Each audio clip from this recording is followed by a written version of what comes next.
Good morning, Iron Doggers. Hello, and welcome to the Den. My name's Lee Butterfield, and I am going to be the captain of this ship for the next couple of hours, and we got some good stuff in store for you.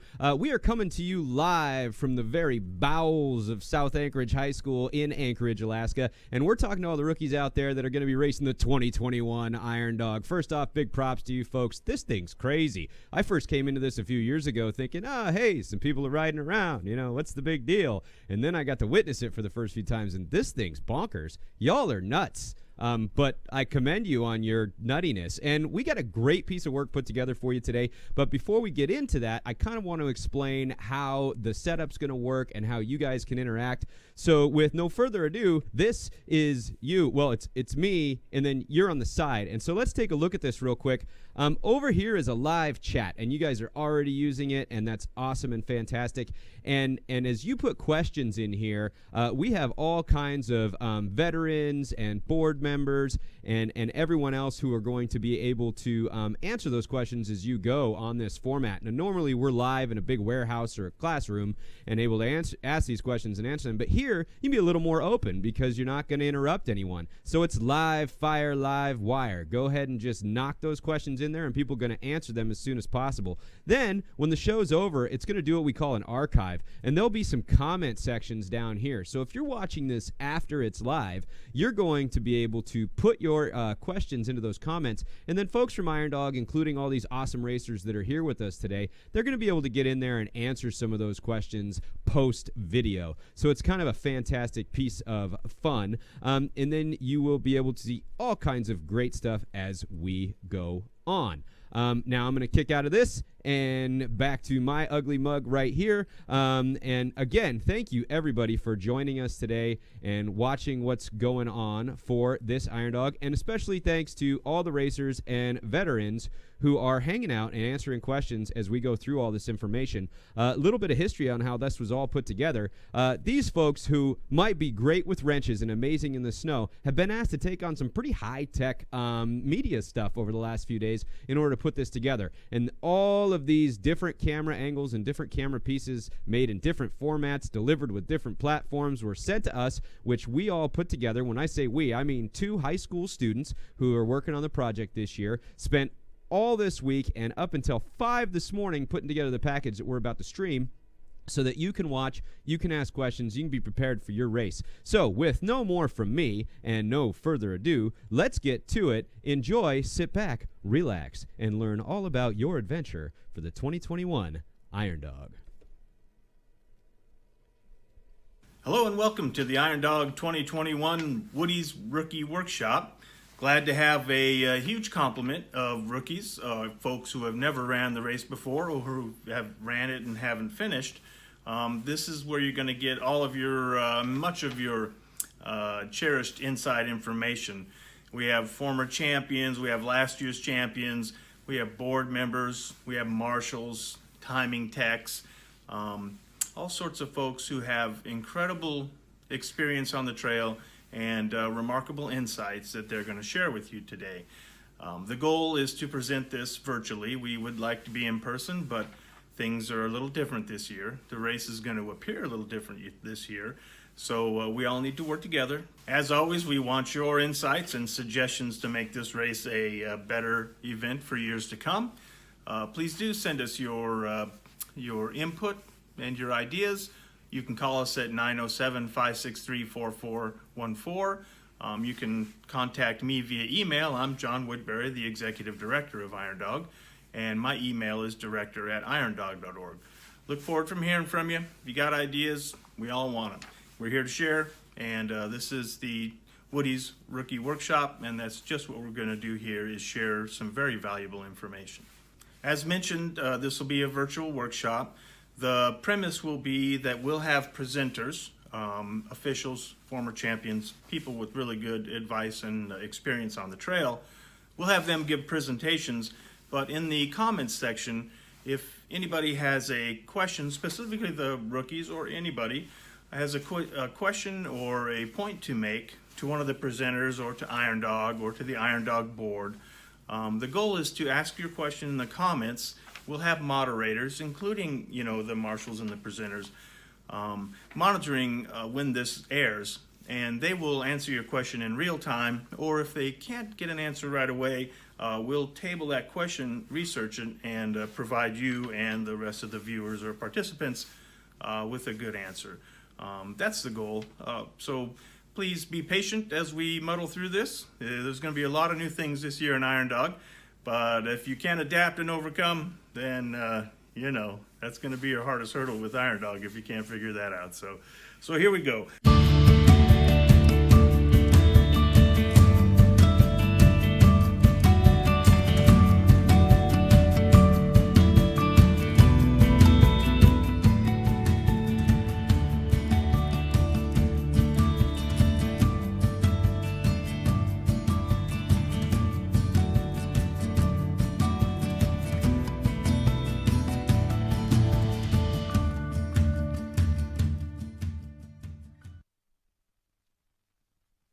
Hi, my name is Jake Goodell, Iron Dog Board of Directors, and I'd like to welcome all you 2021 participants to the Iron Dog.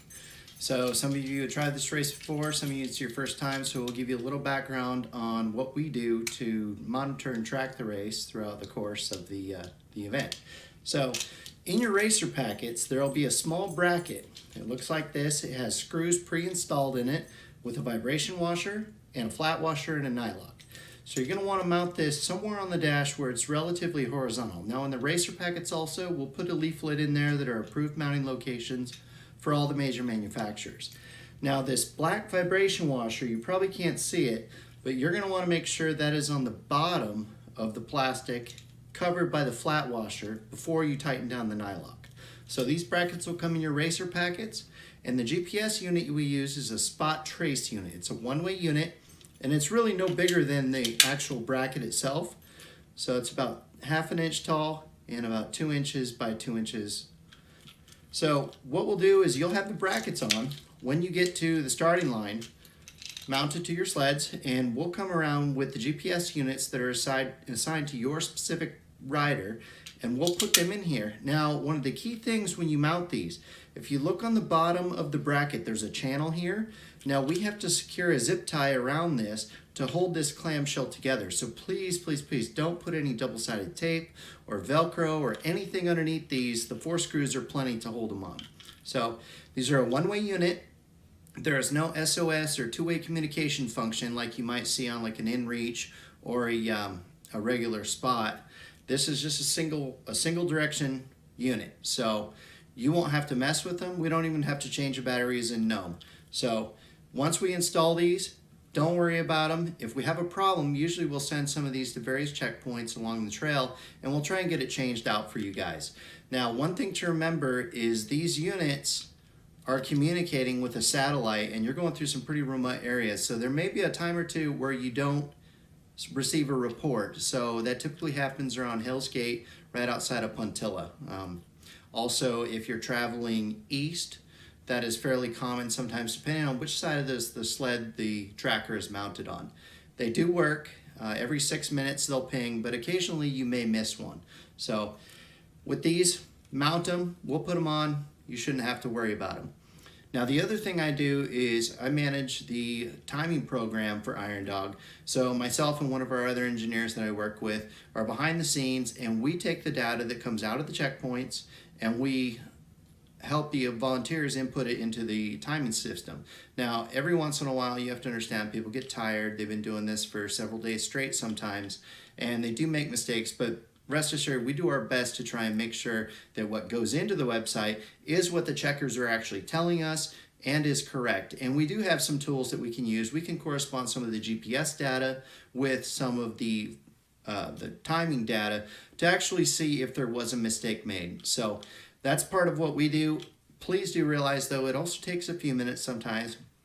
If you have a lot of teams come into a checkpoint, that checker's primary responsibility is to refuel your sleds, make sure you have oil, make sure you guys are safe and checked in, and then when they get a break, they'll call the times into HQ. So we are reliant on volunteers. So please tell your family and friends to be patient. It does take a couple minutes till it goes live to the website. Other than that, that's about all I have. If you guys have any questions, my phone number will be in the Iron Dog Racer packet, so you can give me a call. If you'd like to shoot me some pictures or come look at a potential mounting location, I'm more than happy to do that. But as a general rule, on the dash, relatively face up, somewhere where it can see the sky. Good places right in front of the handlebars where they're relatively protected. We typically don't allow racers to put them outside the windshield, say on the hood, or mounted vertical on the side panel or something like that. So any questions, give me a call. Thanks again and good luck, guys. The following was performed by everyday riders like you. Please try it home.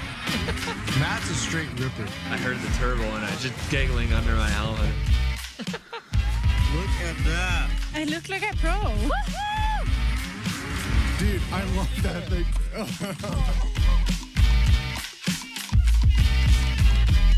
Get that ski-doo feeling at Team CC in Eagle River and Wasilla.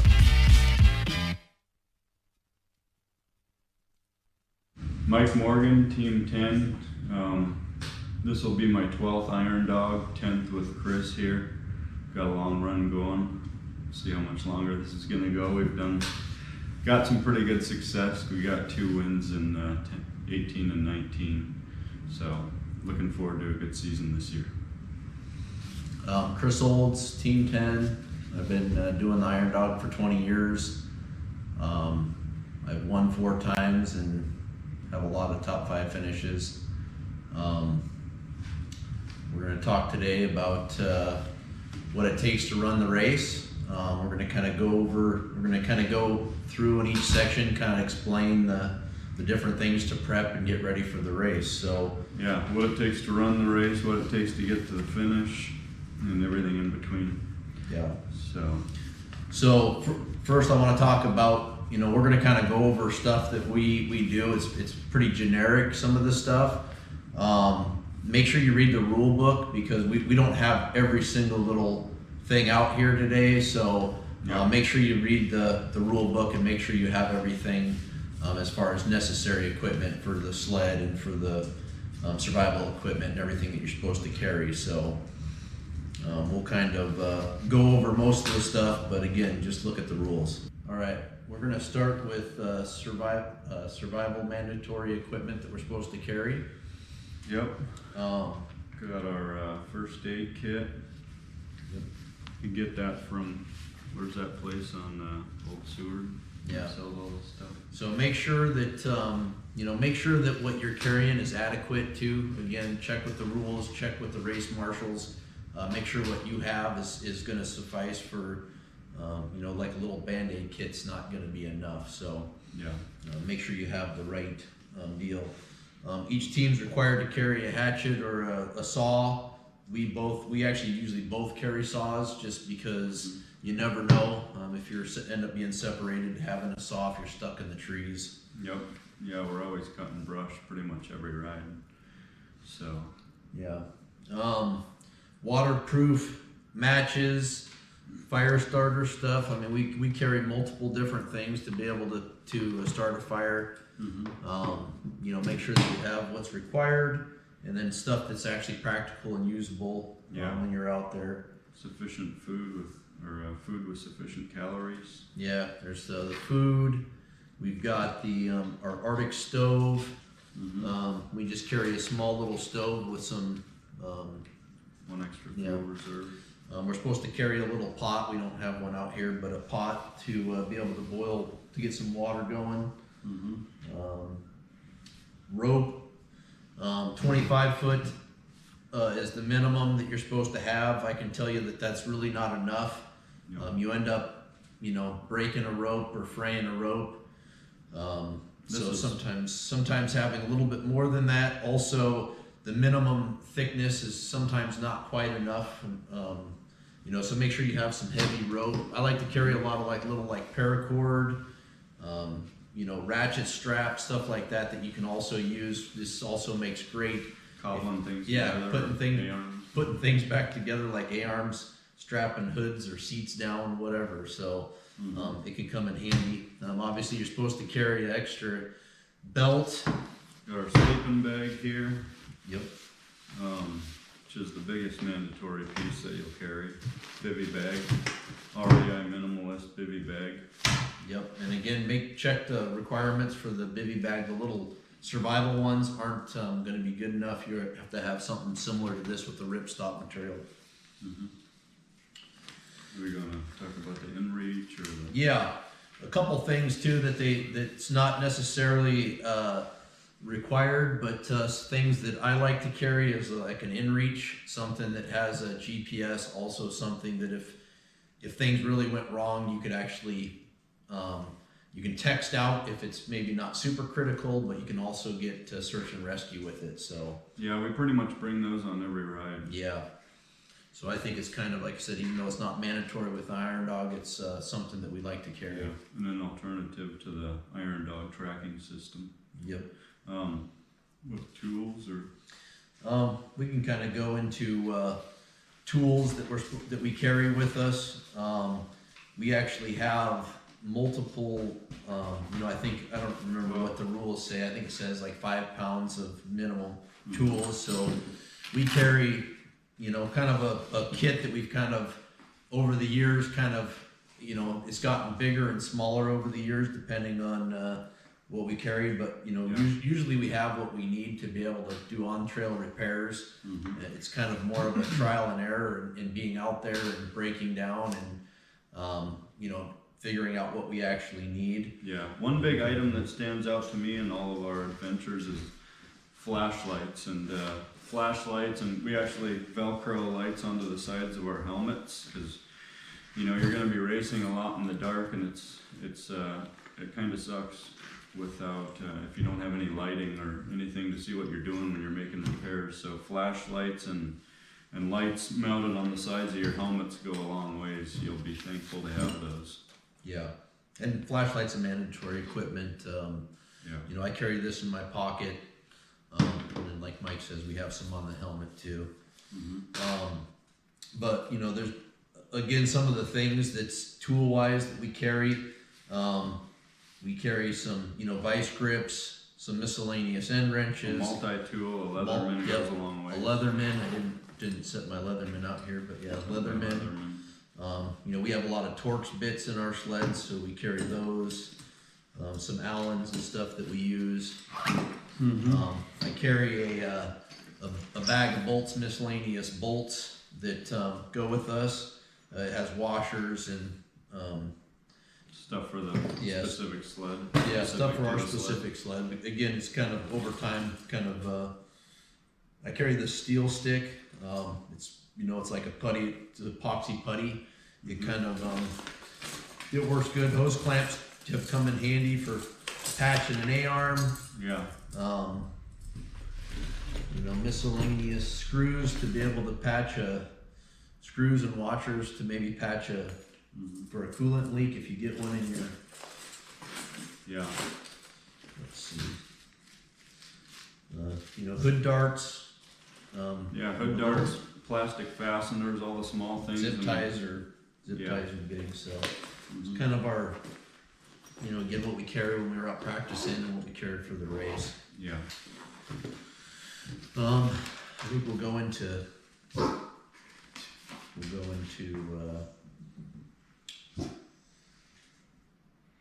no machine accessories.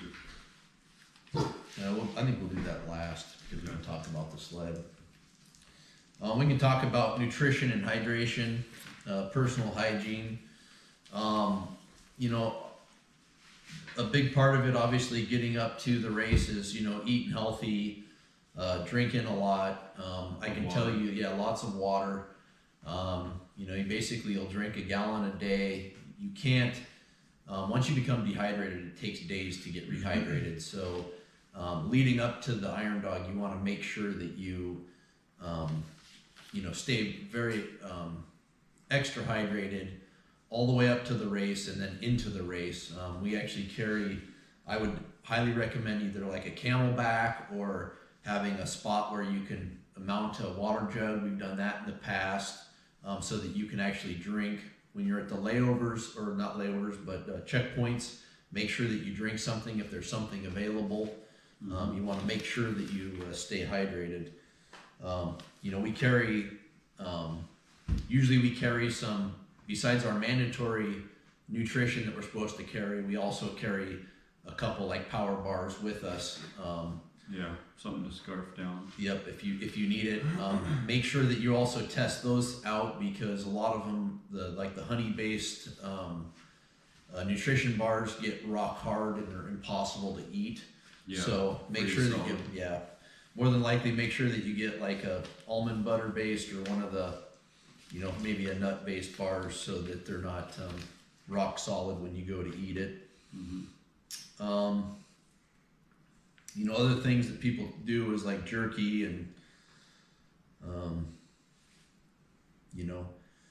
whatever. Yeah. Throw something in. Have something just so in case and also if you break down, you have something some food.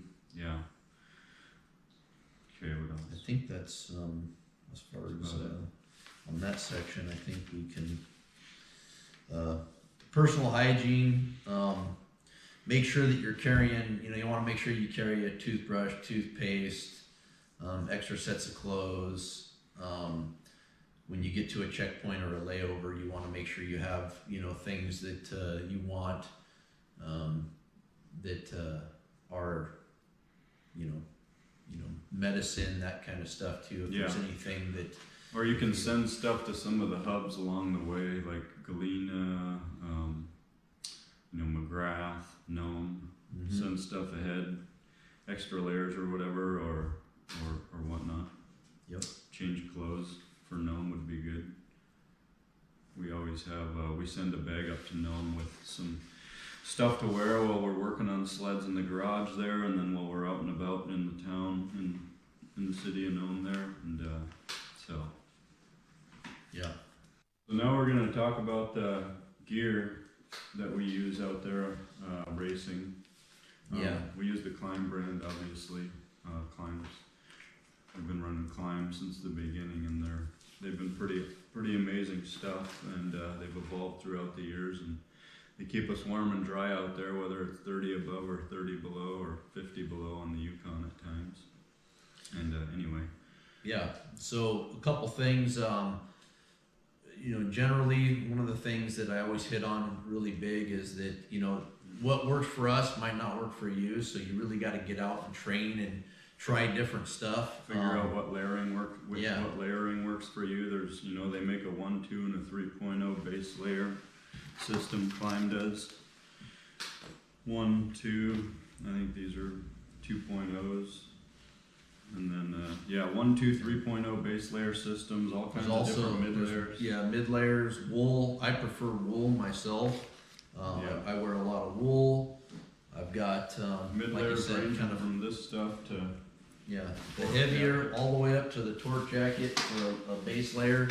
When you're on the Yukon, this could be, when you're not making a lot of, you're not very active and just going full throttle, sitting down, you're gonna get cold. So something like this helps a lot under your shell. Yeah, something thick on your bottom layer too. Like if you just wear it, you want to layer up obviously on the Yukon and on the heavier sections, or on the sections where you're really working out. You want to be wearing something thin.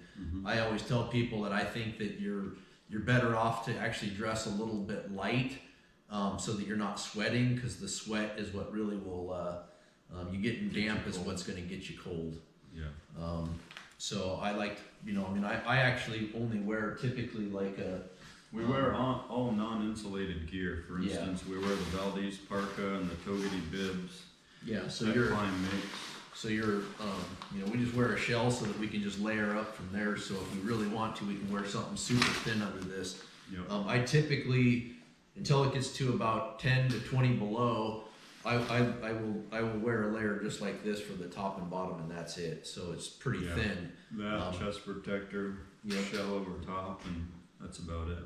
Yeah. So one thing for the Iron Dog is you have to wear some personal protective gear that you may not normally ride with if you haven't raced, is like a tech vest, protective vest.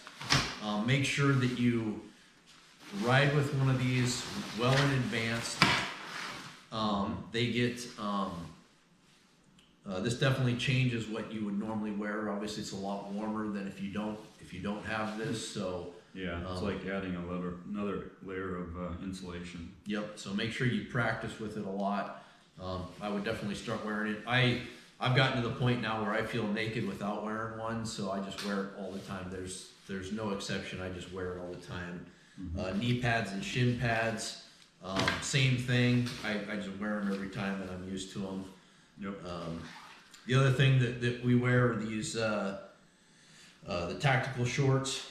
They're padded. They've actually got a butt padding, kind of like a bicycle short. So it actually gives you a little bit of extra protection there. Plus, if you wipe out, it has some impact protection. Yep. Shin guard. You know, make sure that your base layer is a wool or a poly. They say, you know, that they say that cotton kills. Don't be wearing cotton underneath. So, Yep. Gloves.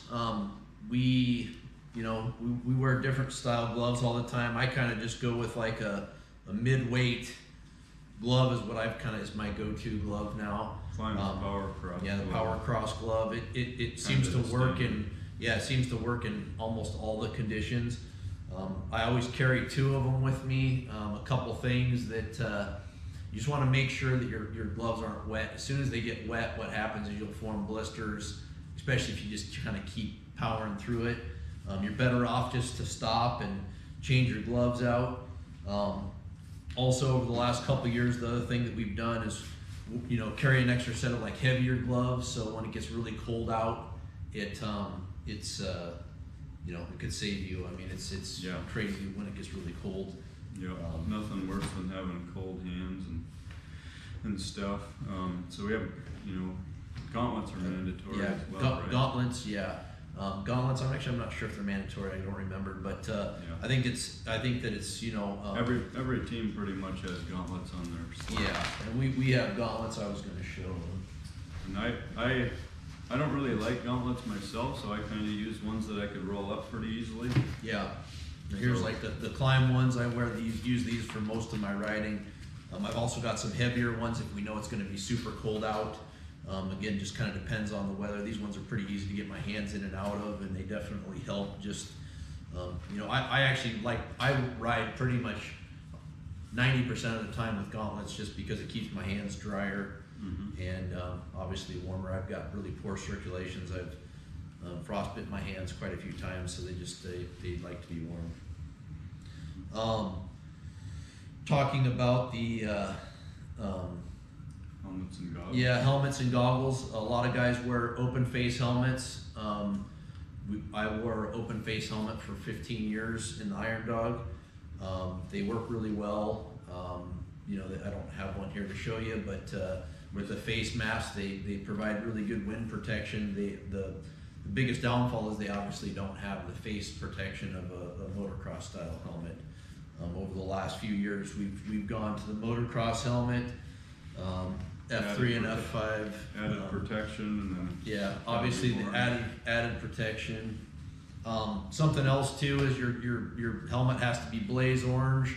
Per the rules, make sure that it's going to meet the requirements. You don't want to find out at the day of the tech inspection that your helmet's not going to meet the requirements. So that's something you might want to check ahead of time to make sure that you have the amount and the type of orange is going to be acceptable. these are the side lights we mount on the sides of our helmets. Yeah. So the whole goggles, face protection, it's one of those ones that a lot of people struggle with. A lot of it is because wind can get in your helmet, and it's one of the least protected. Your body extremity is kind of like the least protected. It can be above the windshield, or if you lose a windshield, your face is just out exposed in the elements. And yeah, go test with it and play with it a lot, Yeah. so you know which vents to tape off if you want to tape some vents off, and then always carry spare goggles with you. yeah, We've always so it's mandatory to carry spare goggles.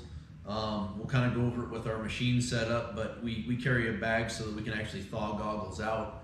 Some of the sleds have dash bags that you can thaw goggles out, but carrying 2 or 3 pairs of goggles is always a good thing, just so that you don't have to stop and wait for goggles to thaw out. You can just swap them out real quick.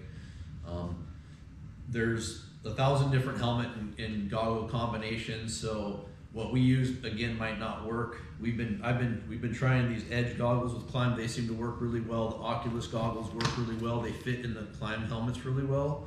We do have to tape them off. Yep. But I'm kind of one of those guys that's pretty lucky. I don't sweat or I don't fog up a lot. So, and I have like a severe dry eye, so I prefer not to get a lot of wind in my goggles. So I tend to tape up, if not all the vents, most of the vents, to keep a bunch of air from flowing into my goggle. Again, it's something that you need to try. Yeah. When it's really cold out, it's also nice because obviously it keeps you warmer. you know, I have kind of 2 different setups that I run with on the sled. I have I'll have a pair that I have kind of opened up to where air will flow through, and then I have my spare set will be kind of closed up and taped off more for, say, the Yukon River or the higher speed areas like the coast, where you're just going, you're going fast, you're not working very hard. And then I have my open vented pair for the trees and the tougher, more active areas. And I do kind of the same thing. Again, I get away with a little bit less ventilation, but I'll usually leave, like my spare set will have just one little vent open just so that it will flow a little bit more than these ones, for instance. Face mask, I've gone to this Arctic balaclava from Climb. It's got a built-in mask like this, breath deflector. It's all neoprene. It's all mapped out in areas with wind stopper material on like your face and on your neck and stuff. Yep. We use, when it gets really cold out, I'll wear like a neck gaiter, and or use, again, people used to just use duct tape to tape up their face. I'm real susceptible to getting frostbite in here and here over the years, so if I can't quite get a good seal on my goggles, I'll get the 3M tape, and it's a little bit more forgiving than like a duct tape. It's also thicker, Like the medical, Yeah. or the medical tape. but it will it just something to try. The thing is if you're out training and you start getting windburn, or if you start feeling it get cold, it's almost too late. You want to stop right then, adjust your face, maybe tape your face up, because what happens is as soon as you start getting frostbite, you don't feel it at all. So you think that you're okay, but you're not. So as soon as you start feeling windburn on your neck or face, just go ahead and get it taken care of. Yeah, just take care of it. And it kind of one of those snowball effects, because then once it's frostbite, and you have to deal with it, especially like during the race, trying to get it to heal, and using tape and stuff. It's just not a. Also talk about the lead dog helmet light. One of the things is a brake light's mandatory for the race. So if for some reason it were to, if you ended up losing your backlight from a crash or something like that, the lead dog does have a brake light built in, and it's actually acceptable as a Iron Dog. Iron Dog for Iron Dog.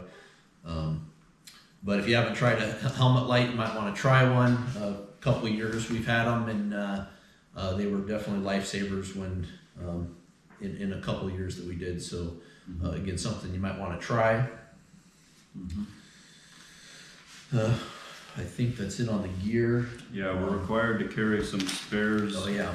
We basically Ziploc or vacuum seal a couple sets of spare set of socks and some thermals. You need a complete set of base layers with you. We also, again, kind of on the machines, we actually carry some additional. I usually carry like a thicker something with me, so in case I break down, I can put something on. Not freeze to death, just because it's like the torque jacket that we showed earlier. Like I usually carry one of those in my sled, just so like I said, if it gets really cold, I can put it on, or if we break down. Yep. All right, we'll kind of go into training, talk about training a little bit. I've done this race before with 12 days before the race without getting in shape or training, and I did the race, and it is possible. I don't recommend it. I prefer to be physically ready, to be mentally and physically more prepared than that. But again, you can do that. We typically ride every weekend, trying to stay conditioned basically, and just, I'd recommend riding up to Puntilla at least once or twice before the race to see what you're getting yourself into, because that's kind of the most technical, the roughest part of the race. So I'd go through there at least once or twice, and then you can kind of test your gear and see what works for you with base layering and shells and everything. And your helmet set up, face mask, goggles, everything. Yep. One of the things with talking about training, typically, I'm hitting the gym, 4 or 5 days a week, and like Mike says, we kind of have over the years. We used to do a lot more smaller rides.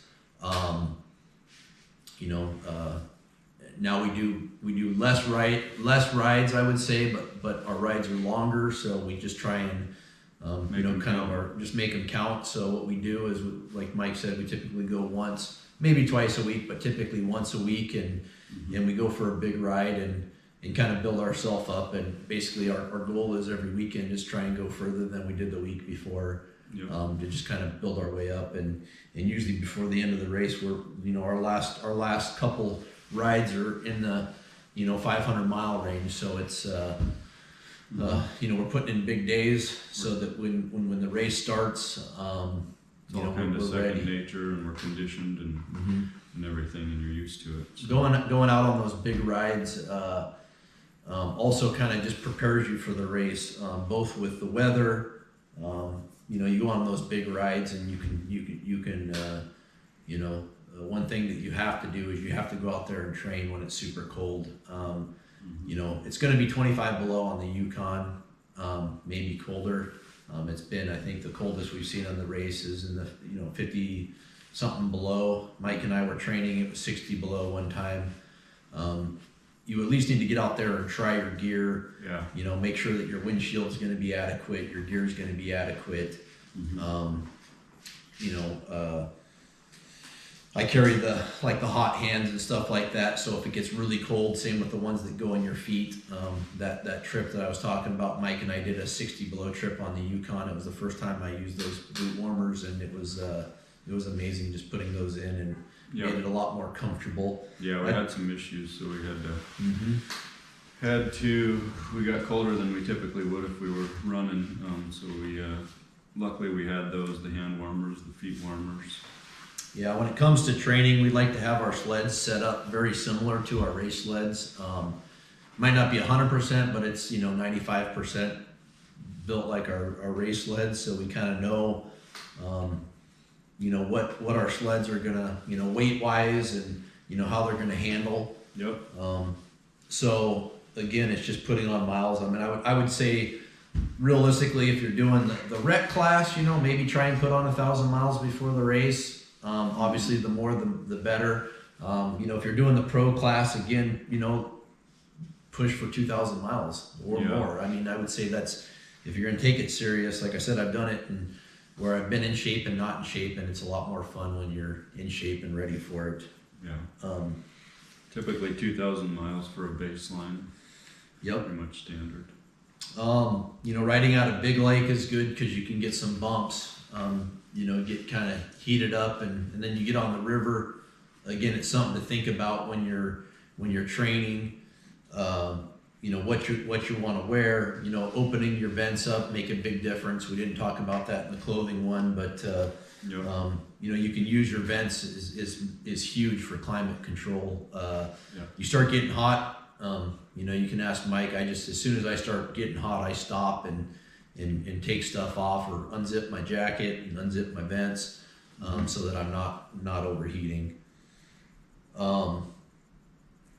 We kind of talked about the hydration. Same thing when you're training, and again up to the race. Make sure that you're not training and not rehydrating, because it takes days to get rehydrated. So make sure that you're you're drinking a lot. You know, talk about like tobacco withdrawal or caffeine withdrawal.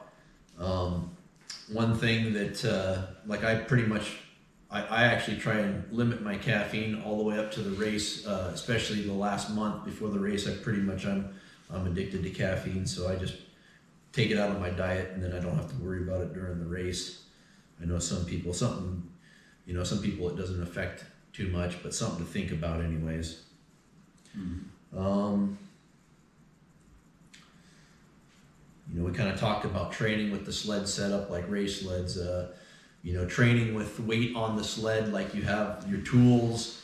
The other thing that I like to do, fuel tanks, all the weight like you're going to have during the race. We like to have that on a practice sled so that we're, you know, when we get to the race day, it's exactly the same thing. Yeah, you're used to it and everything. It's all familiar. And on top of that, having stuff like our tools with us, and you end up stashing them in a place where it's the same place all the time. So when you're out training, you know exactly where your saw is at. And then when it comes race day, it's just kind of second nature. You know exactly where everything's at. So it's really not a big deal.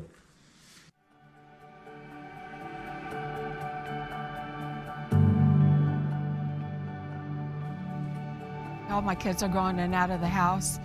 And with the 2 weeks off, I'm able to spend time with my grandbabies and my kids. So I really enjoy it. It's a nice schedule. You know, I get time to work and make the money, and then go home and provide for my family. This job helps me to do that, you know, to purchase the equipment I need to go hunting. What better people to be working there than the ones right here? Okay, now we're going to talk about race strategy. Yeah, so race strategy, a couple things. You know, basically you kind of set out for a plan and how you're going to do the race, whether it's the checkpoints, how you're going to run the race, and know that you're going to have to change your plan. So there's, you know, have a plan A, B, C, all the way to Z, because things are going to change. Weather changes, snow conditions change. Yeah. You'll have a pre-race plan, you know, this is kind of how we're going to do our layovers, and then you get into the race and you got to kind of plan on the fly, plan for the weather, plan for snow conditions, like I said, and then, you know, if you see a bunch of pro-class vets laying over somewhere, we've seen it a few times where rookies would go ahead not knowingly, go ahead and break trail for all of us, which is nice, but when you see a bunch of pro-class veterans laying over, you should. It's a pretty clear indication, and there's a reason why they're doing that. So yeah, I mean, not every time that's the case, but yeah, for the most part, if you see a guy, if everybody's laying over, there's probably a good reason why. So you know, at the end of the day, everyone's going to have a problem. So you want to make sure that you don't let those issues really dictate your whole race. I mean, at the end of the day, everybody has a problem, whether it's minor or major. You get lost, you break down, you have to fix your machine, you have to tow. It's always a bummer, and it's easy to get down because of that, but that's actually when I think you can win the race or have a better shot of doing well, because, you know, keep a positive attitude. Fighting with your teammate because he hit a tree or something's not gonna fix it any faster. It's just gonna piss everybody off, and so you're better off to just figure out what it's going to take to fix the machine, change the plan, figure out what's going to be the most efficient, and move forward. You know, it's pretty amazing. I think a lot of people, after they race the race the first time, realize the pace that you have to go, what you have to do. It's really just about being efficient. It's not necessarily being the fastest guy out there. Really, at the end of the day, it's really about the person with the least amount of problems is doing well. So consistency. Consistency and not having problems. So going too fast and breaking your sled is not the fastest way to do this race. You're actually better to slow down a little bit, make the mistakes. Make sure decisions, and don't second guess things, you know. It's a long race, so anything can happen. Keep your head in the game.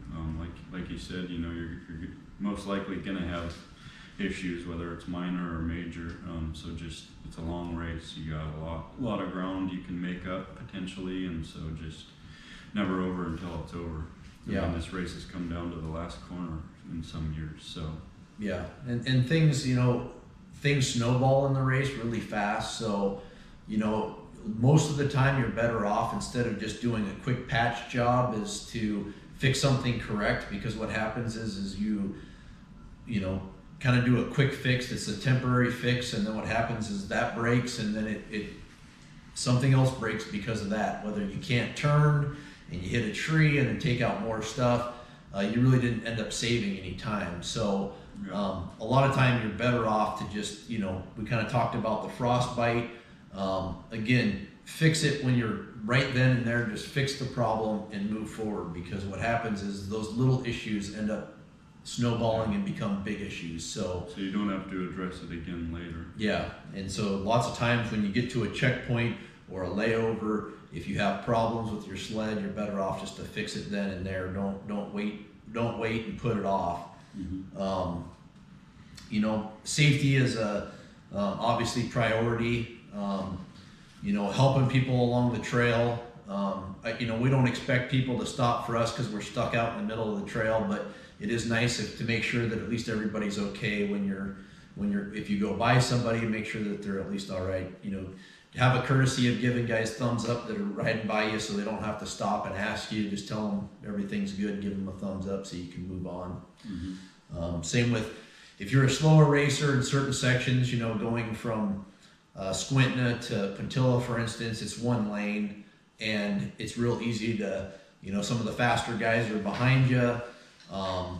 Make sure that you just get out of their way. Don't hold them up. They're not going to be happy with you. Eventually someone's going to ram you, and then you're going to break a tail light or something. So just do yourself a favor. Sometimes we understand that sometimes it's hard to, in a single lane, it's really hard to get off. But as soon as you get to a little open spot, do everyone a favor and just pull over. Yeah, we're all out there in the middle of nowhere, and we're all kind of racing together. And chances are, if you help somebody, they're going to help you later down the trail. So most likely pay off for you. Yep. Yeah, pulling a ski can really help out later on. Mm-hmm. Other things to be thinking about is, you again kind of be prepared for anything. Being prepared for an emergency if somebody gets hurt, if your teammate gets hurt, if you get hurt. Just making sure that you're, prepared for that. I mean, it's like I said, things are going to happen in this race, and more than likely something will happen. So make sure that you're using your smarts. Again, sometimes slower is faster in this race, because going destroying just a little bit faster really exponentially increases your chances of hitting something or crashing or having an issue like that or breaking something. Mm-hmm. So just slow down just a little bit can really pay off. It can. Going over a blind hill or a blind corner real fast. Trying to make up time, for instance. Yeah. I mean, usually doesn't pay off. I've learned in this race over the years that that's one thing is, what happens is all these guys you get jitters when you start, and you want to just be really fast. You don't want to be slow, and so you're trying to make up every second. Yeah. Well, what happens is even at the beginning of the race, these guys go out there, and almost every year someone crashes within the first 100 miles. Yeah, 20 miles of the race. Sometimes even like leaving Big Lake, there's been multiple years where guys are done within a mile or two of barely off the lake, and they're done because their jitters. Yeah. When your adrenaline's going and the jitters are going, you're hitting stuff faster than you normally would, and you're just miscalculating the speed you're coming up on stuff. I tell people all the time that, Mike and I, we go out and we practice every weekend. We ride a lot. When we start the race, we're not doing anything different. We're riding the same that we ride when we go out and practice. We're not all of a sudden going to be faster riders during the race. If anything, we actually sometimes slow down a little bit more than we would when we're practicing, because we don't want to take those chances or we usually save the sled. We usually take the first 5 or 10 miles just to warm up and get in the groove of things and get sweating a little bit, and then we kind of, once we're in the zone, we kind of start focusing and racing more. Yeah. To start from the start of the race. It's good just to take it easy, get your kind of get in your groove, get on the main trail, and then once you start feeling kind of warm up, feel comfortable, that's the time. That's when you can start picking up the pace. But you see it a lot during the race. Same with when someone passes you up, all of a sudden you're gonna be a faster guy, and then you want to pass that team up. Well, that's once you start getting into these little individual races with each other, that's when you start having problems. Someone's going to blow a corner, you're going to hit a tree. Stay focused and ride your own race. Yes, that's probably the biggest thing on this. If someone passes you up, good. Maybe you can latch onto their bumper and follow them for a while. But don't try and all of a sudden ride out of your comfort zone. You want to ride within your comfort zone the whole race, because if you're not, that's when that causes problem. If you're having these oh crap moments all the time, you're going way too fast. You want to slow down, and you just want to ride your own race. Again, getting into these little individual battles with people, that's when we see a lot of problems. And like I said, guys want to go faster than they really can, and then that's when your race is going to end. You're just better off to just ride your pace and don't change that. That should be number one priority on your plan that we talked about. Just ride your race and not somebody else's race. Yep.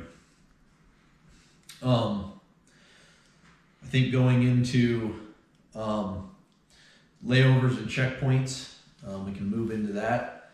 Again, these people in the checkpoints are volunteers, so just keep your cool with them, be polite, thank you goes a long way with the volunteers, and none of them have to be doing this, so just be courteous of them and appreciative. Thank those guys are out there for, some of them are out there for days, helping this race out, so it's real easy in the heat of the moment to get frustrated. And you come into a checkpoint, maybe broke down or something, and a checker's telling you to do something, and you start yelling at them, and that's not going to help anybody. So just remember that guy's there for you, and he's there to help, and he's volunteering his time. So definitely be courteous to all the checkers and the officials and people that are working and helping out on the race.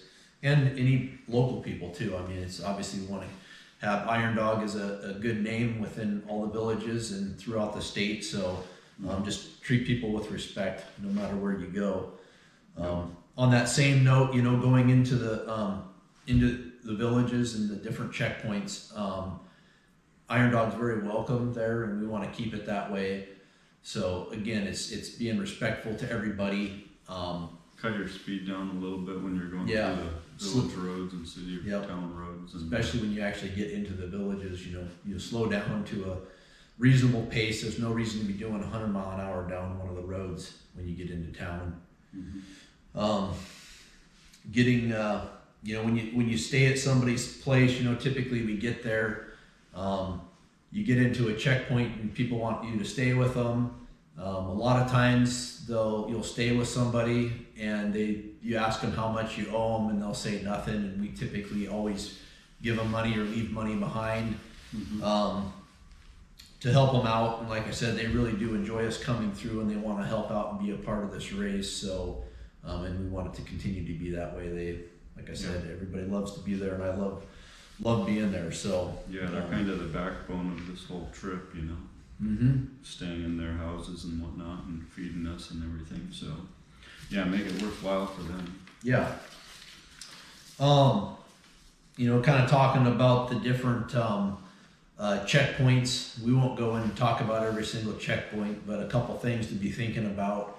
I do think that leaving from South Central, like leaving from the Big Lake area, I think everybody's goal should be to try and get to McGrath the first day. Again, weather and breakdowns could change that, but I think that ideally that should be your goal, is to get to McGrath. Which is about 350 miles. It's one of the hardest sections of the whole race, and it's nice to to get through that. 8 to 10 hour ride. And you'll be getting there in the dark. And then the second day you'll press on to like the Yukon area, Yukon River, or possibly even the coast. If rules allow for the next Yeah. year. That's something else to kind of talking about the checkpoints and layovers and, kind of goes into strategy and stuff is make sure you read the rules and understand like when and where you can take layovers. And if you can go back to a Yeah, checkpoint. how much time you have. The rules have changed a lot this year, so I'm not gonna get into all the details on the layovers and, layover times, but, read it. If you have any questions, just ask questions. The race marshals will be available.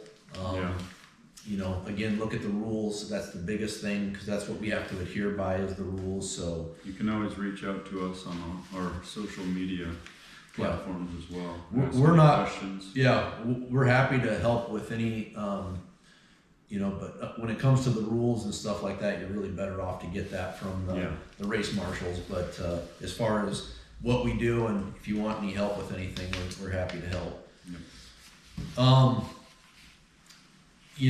A couple things with the checkpoints is you want to make sure that, we kind of talk about your clothing and spare parts for sleds and different stuff. Something that you can do is pre-stage some of this stuff at the checkpoint. So some of the major hubs like McGrath, Galena, Nome, Kotzebue, Unilaclete, you may want to, send stuff out there, whether it's machine parts, extra parts, windshields, A-arms. I mean, those are kind of your big ones. Belts. Maybe some spare clothing, some heavier clothes. Like when you get on the Yukon, it might be nice to be able to, when you lay over there, to be able to put some extra clothes on.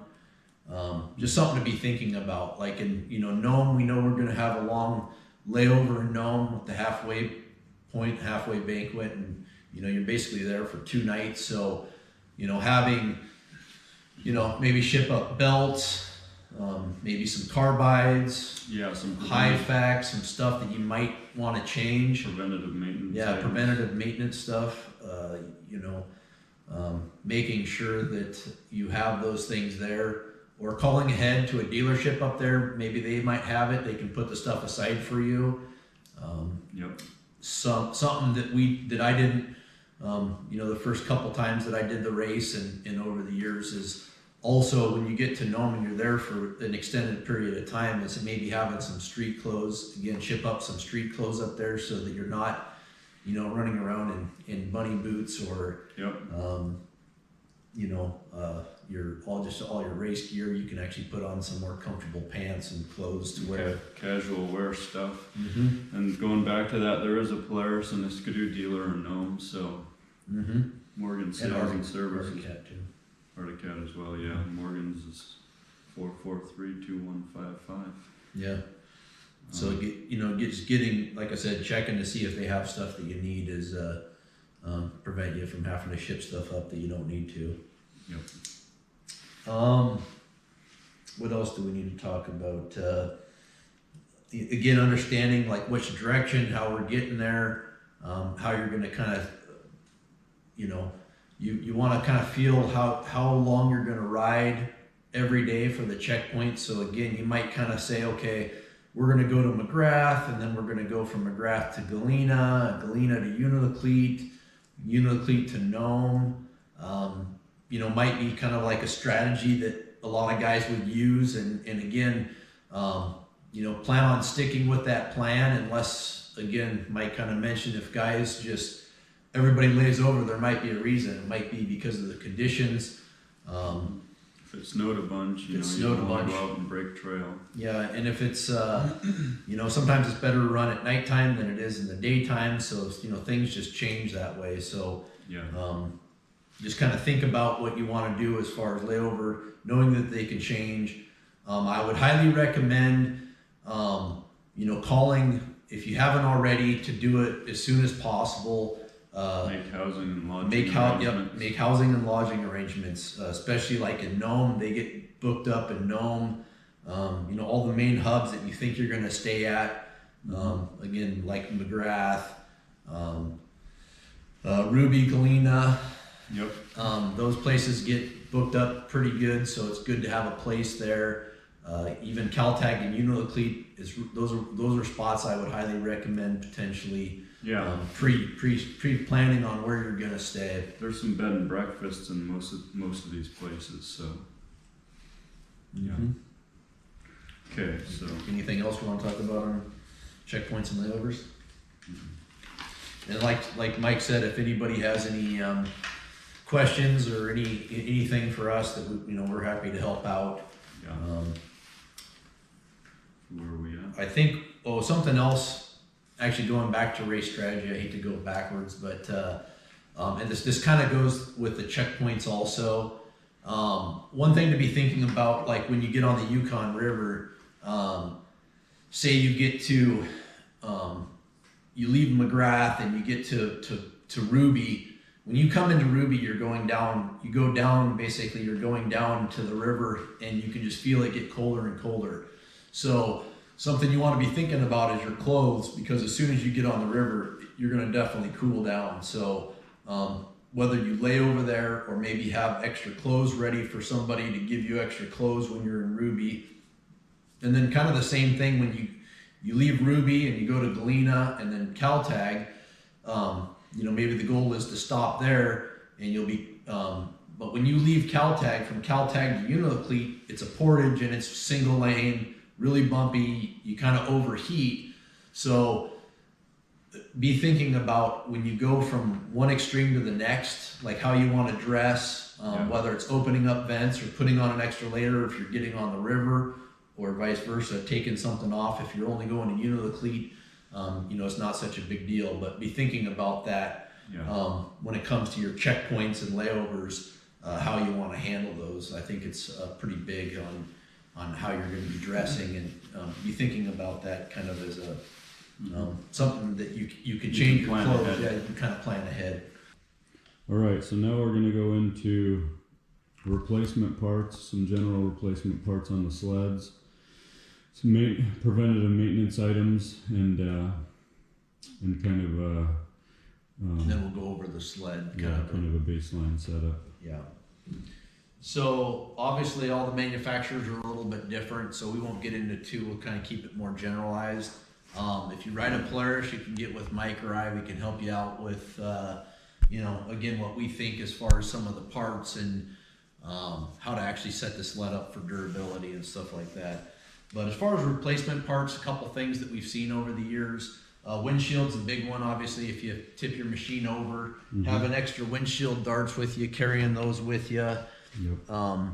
But have either windshields, if you have a chase plane with you, or sending these out to checkpoints ahead of time. Spare windshields, carbides, A-arms, front shocks. Yep, front shocks. High facts. Moving to the back, high facts, bogey wheels, extra bogey wheels. Belts, which is a required item anyway. Yep, so but you might. It's kind of a no-brainer. Again, you might want to think about having extra belts like in Nome, so you can switch them out there.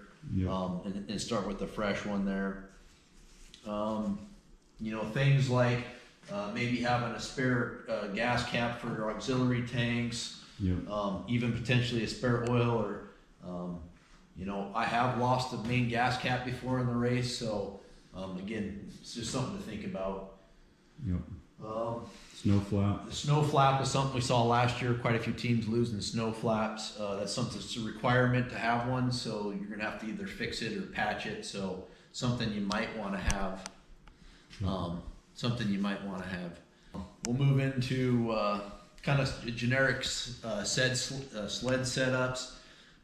We run different springs. We're carrying more weight.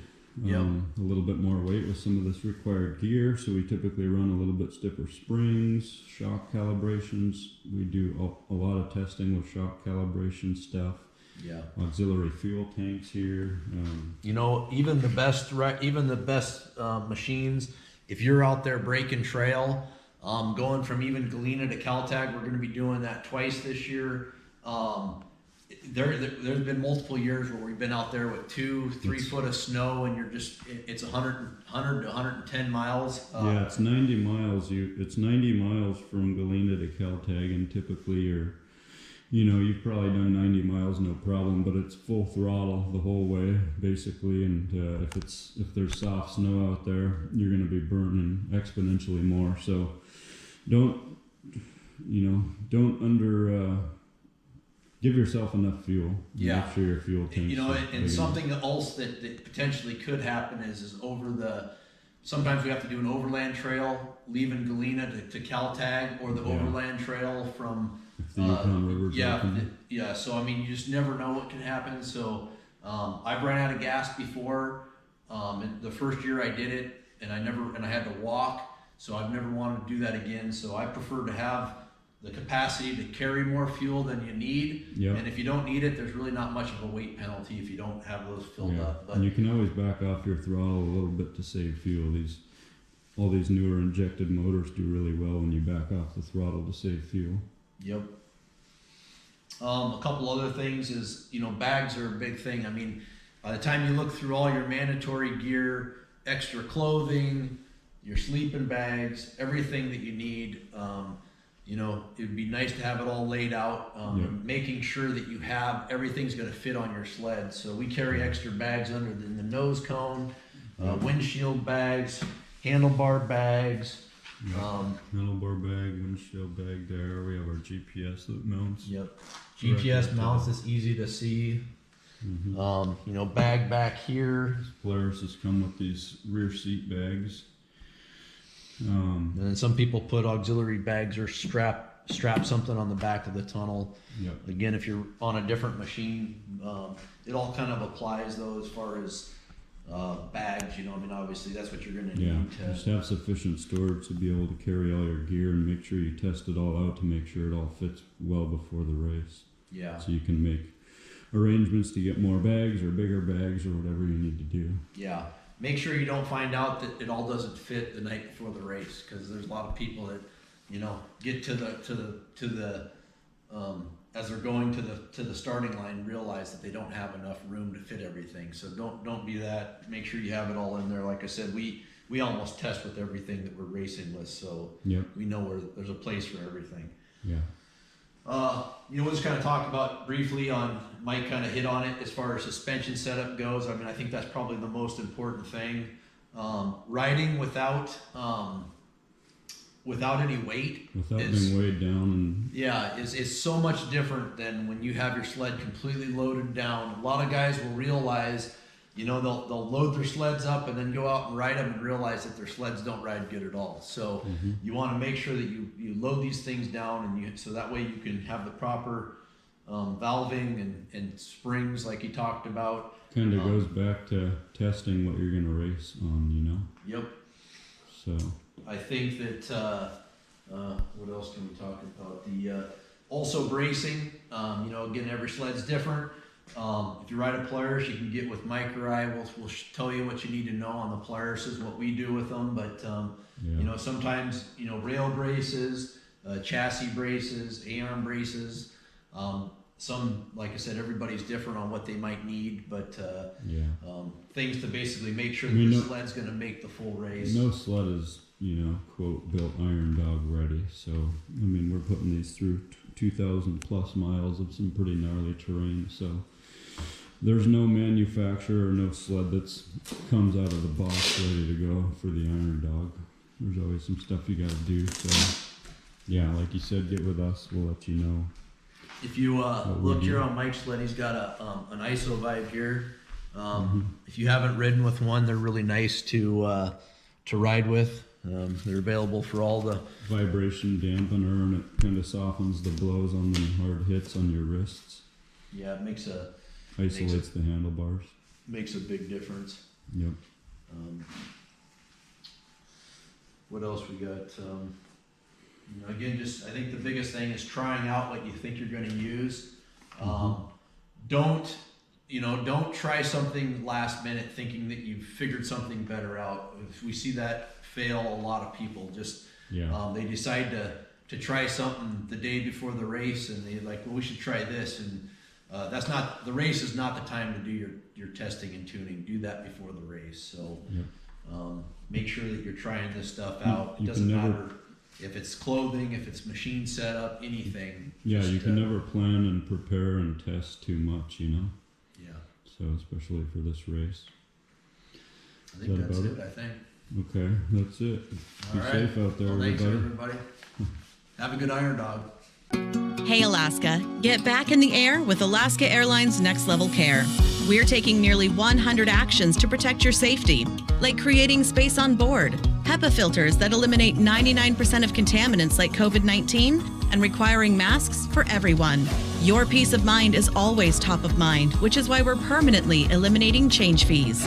On Alaska Airlines, you'll have more room to breathe, less room to worry. We're here when you're ready. Alaska Airlines Club 49. Good afternoon. Name's David Bodke, Brad Sordahl, Kent Taylor on the camera. We're going to walk you through the 2021 Iron Dog Tech Inspection process. And for heads up, we're using the 2020 Tech Inspection Checklist. You'll get the Tech Inspection Checklist in your racer packet sometime in January. And you need to study up and be prepared so when you show up for tech inspection, there's no issues. We're going to start off by going through the snow machine. First thing you need to fill out is your engine number and serial number, which if you have a new sled, you can get from your build sheet that you get. Otherwise, you need to find it on the engine and on the sled.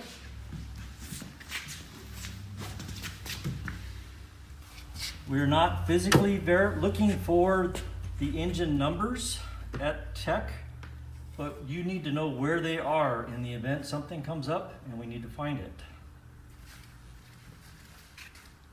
One of the more important things is your state registration.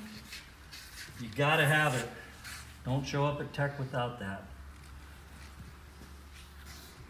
What we're looking for is original equipment manufactured exhaust and intake.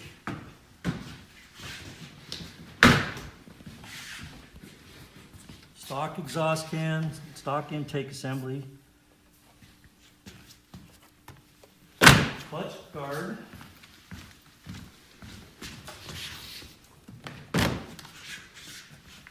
And a spare belt. Okay.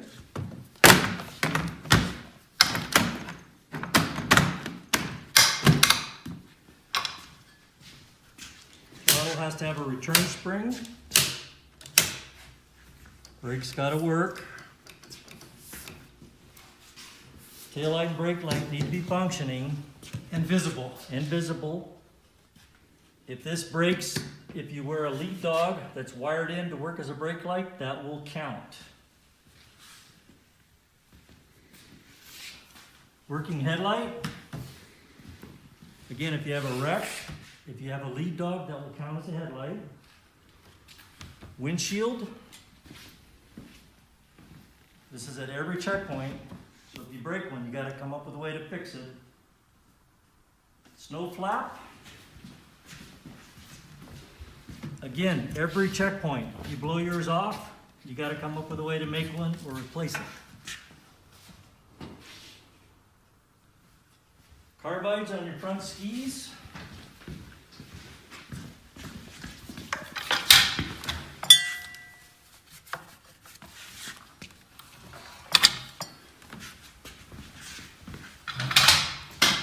And a studded track with 2 studs per track bar.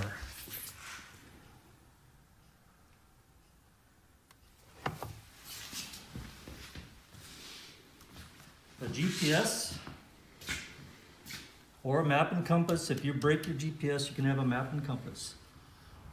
And then right before the race, you'll be given a tracking GPS gizmo from timing and scoring. You'll have to mount the mount on your sled, and you'll be given the tracker at the starting line. And that covers the sled for now. We're going to break and start going through the protective gear next. Okay, helmet. It's required to meet SNEL 2015, 2010, or ECE 22.05. on your helmet, know where that rating is, because we're going to want to see visual that it's compliant. Second of all, for your helmet, it has to be 75% blaze orange. And so this is an example. Eye protection, goggles, and exterior face protection or face shield. Upper body protection, a tech vest. There's a number of different models that are acceptable, but there's an example of your upper body protection. Shin guards from your from your kneecaps down to above your ankles. And then your arm guards.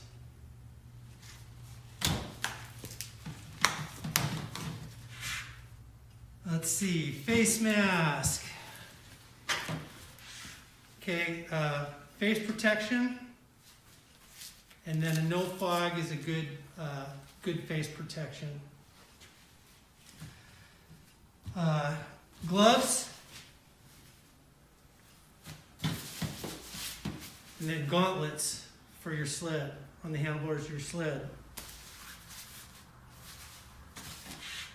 For boots, the bunny boots, they're split, rated down to -30. Bunny boots, or Kent, could you grab those?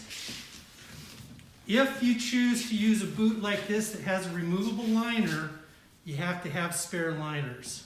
So that's your choices. There you go. All right, going to survival equipment. Sleeping bag, rated to -20. Recommendation, guys spend a lot of time packing their bags so that they fit somewhere inconspicuous on their sleds. Pack your bags so that the temperature rating is easily seen when you open the bag, so that you don't have to pull the whole sleeping bag out just to see the rating. We're going to want to see that -20 rating. Fire starter. Matches or approved fire starter. Or lighter. Torch. That's okay. There we go.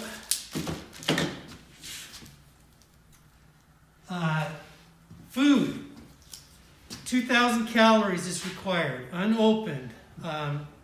In the last couple of years, racers have been using multiple packages, but basically you need 2,000 calories, and it's unopened, and so this is for use in an emergency.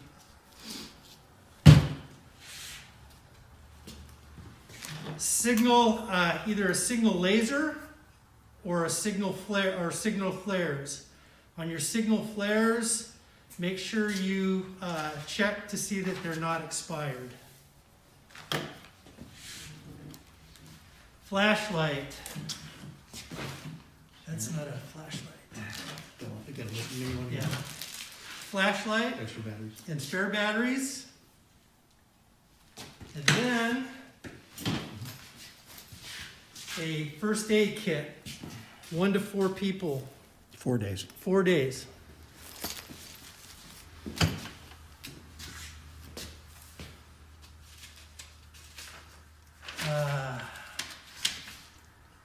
With regard to spares,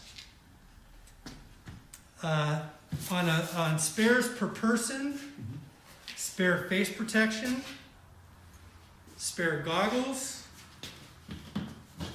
spare thermals, upper and lower thermals, spare socks, spare gloves.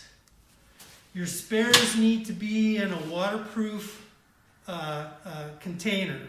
So whether it be a Ziploc bag, these event waterproof bags work real well. They're compressible. So if your spares, if you get wet and your spares get wet, your spares aren't any good to you.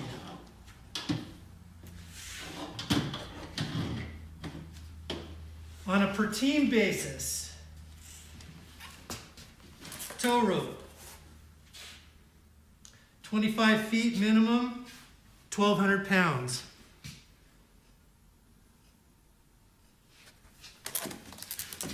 Five pounds of tools per team.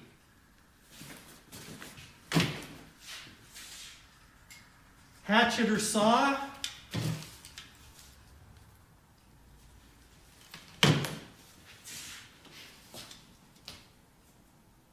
Oh, I already did the first aid kit. Sorry about that. That was first aid card. Bummer. Arctic stove and a cup to boil water.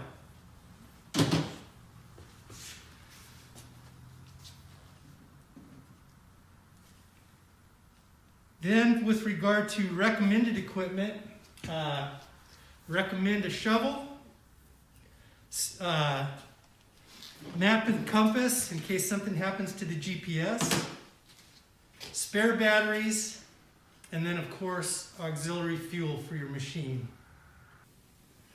Last but not least is we want to talk about the decals. Decals are real important because they represent really the investment that our sponsors are making in the success of the race. And because of them, we wouldn't be out doing what we're doing today. So they have to have a uniform and a consistent accessibility and presence on every single machine, whether it's the Rec Trail class or the Pro class. You're going to receive in your packet, race packet, a form or a picture that looks like this, and this will change because depending on the sponsors at the time. But it's very important that you follow this precisely. And this is after 2020. And a lot of you may remember this, but we'll start, if you're in the Trail Rec class, you'll be getting green numbers. And the green numbers have to be very easily visible, and they all have to be the same place on the windshield here, as well on the back of your exterior jacket. And you'll have those dimensions and in your race pack as well, but they have to be there, and we have to see them at tech check as well. So your jacket has to have that number accessible to us so we can see it. Next, we just talk a little bit about the decals.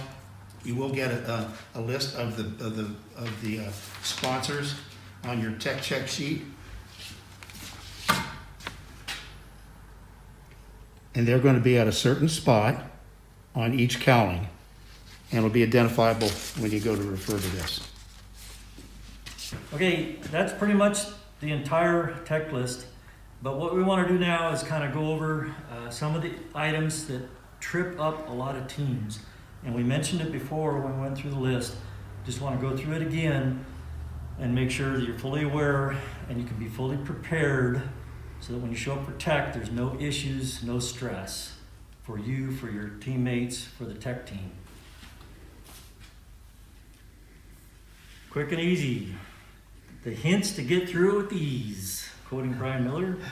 Fill out and bring with you your engine serial number, your rail number, your snow machine serial number, your Alaska State registration, your current first aid and CPR certification card. Check your helmet. Know where the certification sticker is and that it's current. It's the right color and 75% orange. If you use boots that have a removable liner, you have to have a spare set of liners. Bunny boots do not require liners. Pack your sleeping bag so we can see the rating without having to fully open your bag out of its bag, that stuff bag. Bivy bag, we didn't talk about that real quick. This used to be acceptable, no longer is. It has to be a substantial one, and there'll be examples on the website and in your racer packet.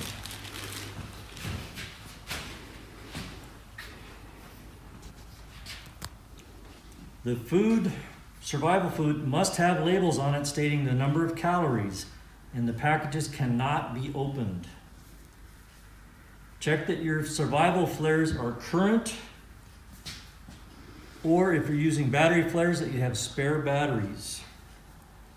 Have sufficient strength rope, and you can go with more than what were required in the rules, because you're really going to need this if you're towing your buddy out or helping someone else out. The first aid kit we touched on, the one that was example was 4 people, 4 days. There'll be other examples on the website and in the summary letter in your packet that you get for tech inspection. Face protection is probably one of the most important things as far as protecting yourself. So we gave example of Iron Dog tested stuff, tough there with the no fog and the climb hoodie. And then tape helps.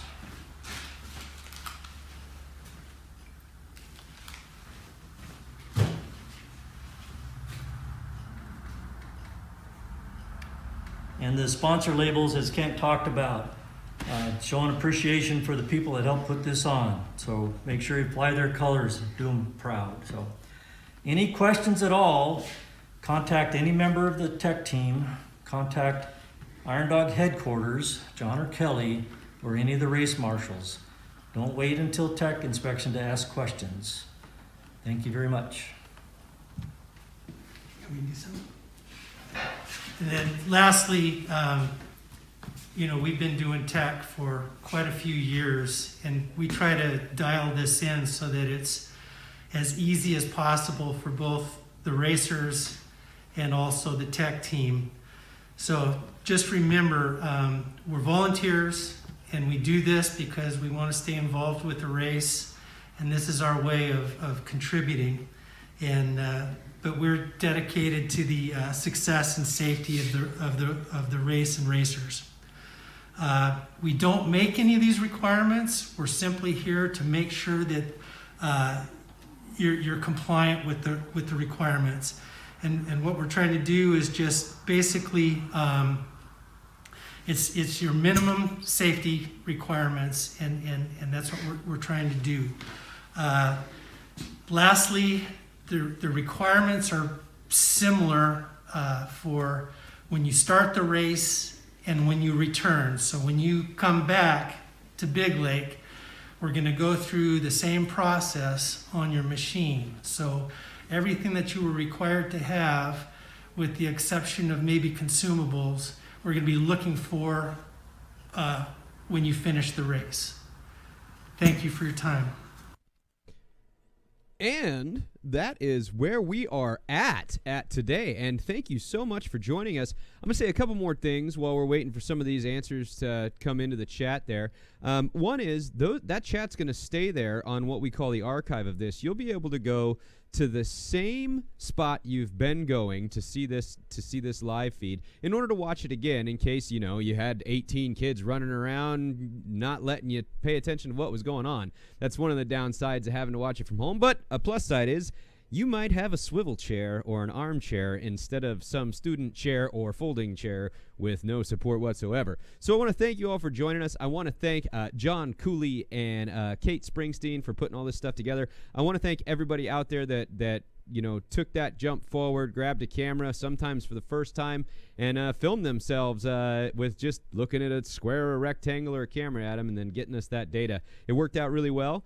We got some questions that are being answered in the chat. Remember, that will stay there, but if you have questions after watching it again on the archive, you are always welcome to put questions into the comments down below, and Iron Dog's going to be checking that once every couple of days, and if it's a question that the office themselves can't answer, they're going to get it to a veteran, or they're going to get it to a marshal or one of the folks that are helping out with all the tech inspection, and then we'll get an answer right in there. And some of those questions that actually get emailed straight to the office, we're going to put those into the comments and then put it there so we can create kind of an FAQ bank within this video, and it will be there for you to watch all the way up until the time you're getting on and taking off. So remember, smash that like button, subscribe, and let your family know that that's where they're going to get updates while you're out there. I commend you all for taking this on. This is a huge adventure, and if you're a rookie, man, good luck, have fun, and stay safe. Thanks for joining us.